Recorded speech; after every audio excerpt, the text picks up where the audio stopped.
खेड़ी जालब तहसील में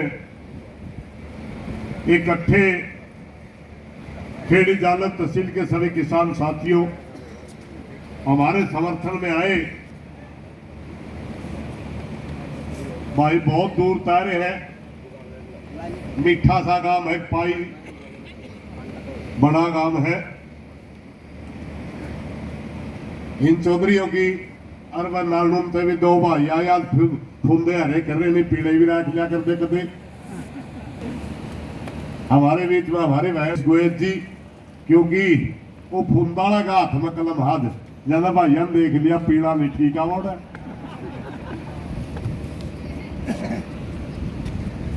साथियों। कहने की तो कोई बहुत बड़ी बात नहीं, मगर ईश्वर भाई ने एक जकरा कर दिया मेरे फिर बोलने की जी में कौन थी, क्योंकि डिहाइड्रेशन बोलना डॉक्टर उसने आपे कह दिया पानी की कमी, खून में पानी की कमी होगी, परसों की बीपी नीचे जावा। ज्यादा मैं बोलना कौन था, डॉक्टर बोला बड़ा ठीक कर। माँ भाई याद तो आदत को नहीं छुटती, लेकिन ईश्वर ने कहा विचार करना चाहिए। मैं तो एक बात आप तक पूछूं, विचार करना चाहिए। जब हमारा देश गुलाम था, भगत सिंह जैसे क्रांतिकारियों ने इस देश को आजाद करवाया, तो उस मौके एक सपना देखा गया था। उनका सपना था कि हमारा देश आजाद होगा, हमारे देश के अंदर प्रजातंत्र होगा, प्रजातंत्र के अंदर प्रजा का शासन होगा, हम अपने कानून खुद बनाएंगे और हमें उन कानूनों के तहत खुद अपनी प्रजा में शासन करेंगे।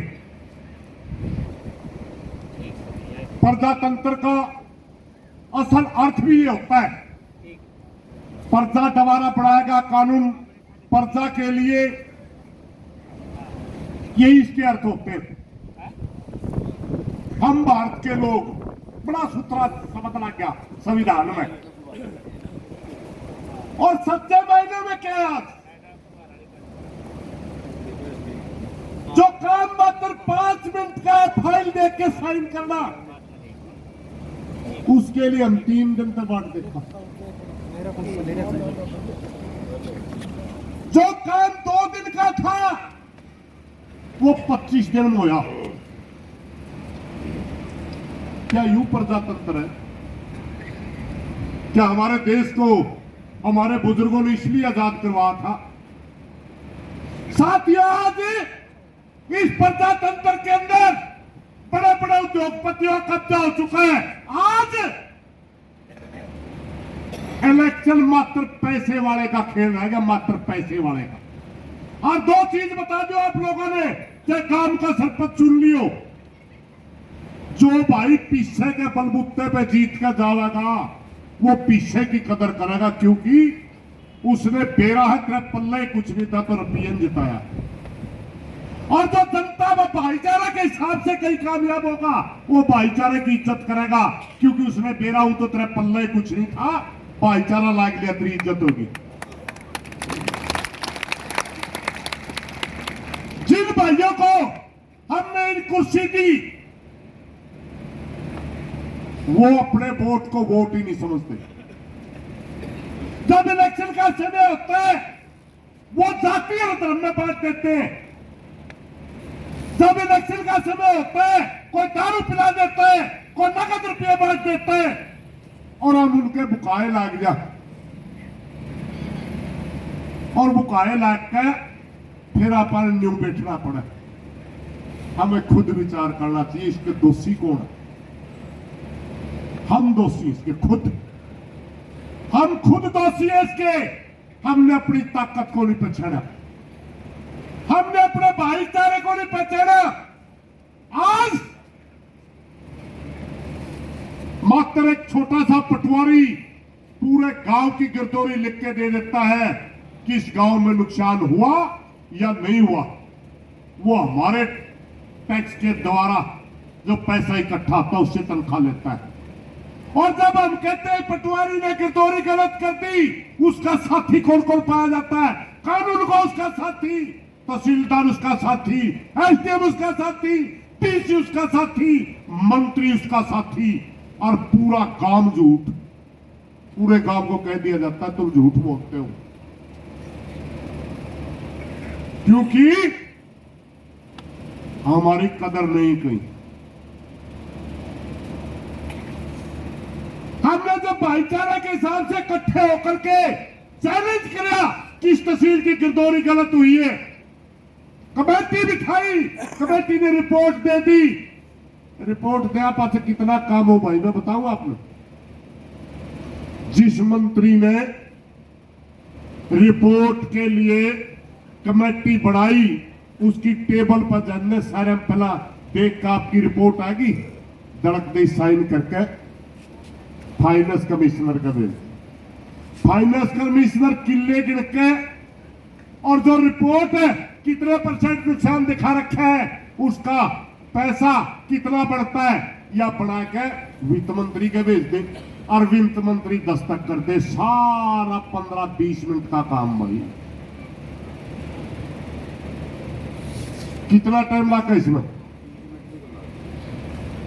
मगर बैठे क्यों? बैठे नहीं है साथियों। जो सांसद हमने बनाया आज तक उसकी शकल तो नहीं जानते। बैठे नहीं है कि जो हमने विधायक बनाया वो ना आराम खोर करता है। बैठे नहीं है जिसको डिप्टी सीएम बनाया वो कहता थोड़ा पसीना और आन दो। बैठे नहीं है जो हमने मुख्यमंत्री बनाया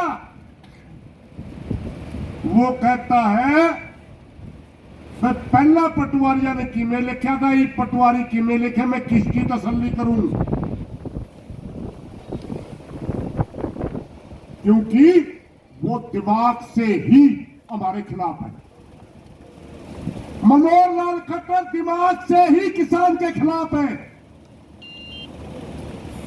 सिर्फ नारा किसान का देते हैं और अंदर खाते बहुत बड़ा जातिवादी आदमी है, बहुत बड़ा जातिवादी आदमी।